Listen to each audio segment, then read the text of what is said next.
Right, well, we're talking to Katie about the finds that they found on the bar walls, or near the bar walls even. Yeah. I'll edit that bit out.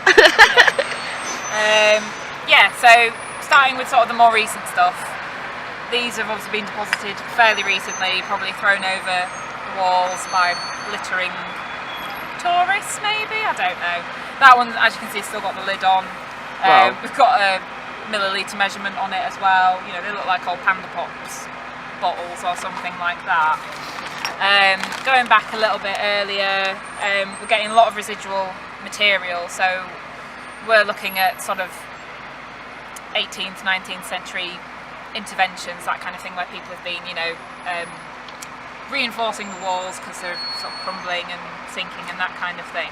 So we're actually digging fairly recent material, but we're getting earlier stuff out of it because it all gets churned up. It's what we would call residual finds, that kind of thing. We've got a rat burrow in one test pit, which that's pulled up stuff from further down as well. So we're getting animal bone. Obviously, that I have no idea what date that could be. Any date from, you know, the past 2,000 years. You've got sort of sheep metapodials. That one's got signs of butchery on it there. It's got a really clean cut there. So we're getting stuff like that out. We're also getting oyster shell, which for, you know, thousands of years has been a staple of the York person's diet. Going back a little bit earlier, we've got medieval roof tile. So you can see the little peg hole there.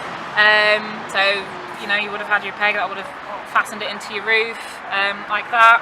So we get medieval tile all over York. We're getting little bits of medieval tile actually in the walls in some places, you know, being used for repointing, that kind of thing, filling in gaps.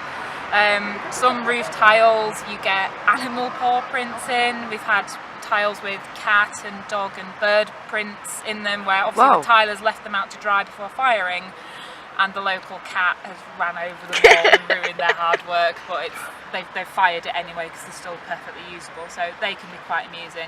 And then, yeah, you get the ones with the peg holes in, so that's that. So medieval, you're talking 1200s, 1600s, that kind of thing. And then even earlier than that, we are getting Roman stuff. We've not had anything that's in between Roman and medieval. We've not had anything that looks, you know, Anglian or Viking or anything like that, but we have got Roman. So this one here is greyware. That's actually the base of a pot, so it would have sat like that and then it would have come up sort of to the side like that. So that's your Roman greyware. That's quite a nice sort of type of pottery. You know, it's quite fancy, it's well made, it looks pretty, that kind of thing. You're also getting Samian, which is your imported Roman pottery made at specific centres in Europe. And this one's plain on the outside, but you do get it with stamped relief decoration of hunting scenes and foliage and that kind of thing. This piece is interesting because if you turn it over, you can see the abrasion there. This was actually used as a mortaria for grinding herbs and for medicines and that kind of thing. Normally, mortaria from a domestic kitchen setting looks like that. It's that creamy sort of material, chunky, thick bowl. It's, you know, it's where the modern idea of a pestle and mortar comes from. The clue's in the name.